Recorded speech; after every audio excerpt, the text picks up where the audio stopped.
ইতিহাস হয়তোবা তাকে ভুলে গেছে। যিনি ছিলেন ইতিহাসের একজন মহীয়সী নারী, হ্যাঁ, তিনি সেই নারী যিনি ছিলেন একজন নিউরোসায়েন্টিস্ট বা স্নায়ুবিজ্ঞানী, যিনি ছিলেন একজন পিএইচডি হোল্ডার এবং যিনি ছিলেন একজনের কোরআনের হাফেজা, যার বুকে ধারণ করেছিলেন পবিত্র কোরআনের 30টি পারা।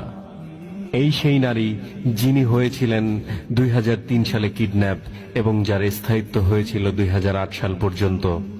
পরবর্তীতে তাকে নিয়ে যাওয়া হয় আমেরিকান টর্চার ছেলে এবং সেখান থেকে তার উপর চলে পাশবিক নির্যাতন ও মানসিক নির্যাতন।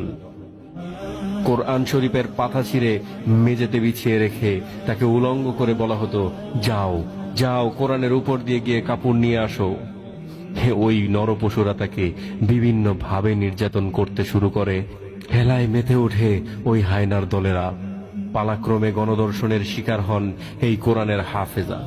নিউরোসায়েন্টিস্ট সেই নারীকে আমেরিকান আদালত থেকে 86 বছরের সাজা ঘোষণা করে এক আমেরিকান সেনা হত্যা চেষ্টার অপরাধে। আদালতে বিচারক কিছু বলার আছে কিনা জানতে চাইলে তিনি বলেন, আপনি তাদের ক্ষমতা দিয়েছেন আমাকে রেপ করার, উলঙ্গ করে সার্চ করার। আপনার কাছে কিছুই বলার নেই আমার। আমি আমার আল্লাহ অর্থাৎ আমার রবের কাছে যেই বলবো যা বলার। আমি তো সেদিনে মরে গেছি যেদিন আমাকে প্রথমবার ধর্ষণ করা হয়েছিল। আমাকে ছেড়ে দিন, আমাকে আমার দেশে যেতে দিন।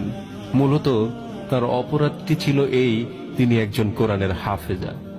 এত শিক্ষিত হয়েও কেন তিনি কোরআনের দিকে ঝুঁকেছিলেন?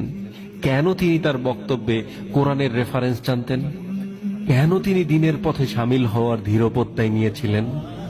1 বছর নয়, 2 বছর নয়, 9টি বছর, 9টি বছর তাকে একটানা ধর্ষণ করা হয়েছিল।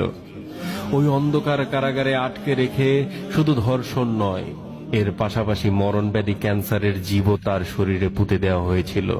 অবশেষে বিদায় নিলেন একজন কোরআনের হাফেজা, বিশ্বের একমাত্র নিউরোসায়েন্টিস্ট। ধিক্কার জানাই বিশ্ব মানবতা। হে আল্লাহ, তুমি তোমার পবিত্র কোরআনের বাণী ধারণকৃত সেই মহীয়সী নারী ডক্টর আফিয়া সিদ্দিকাকে জান্নাতের সর্বোচ্চ মাকাম দান করো। আমিন।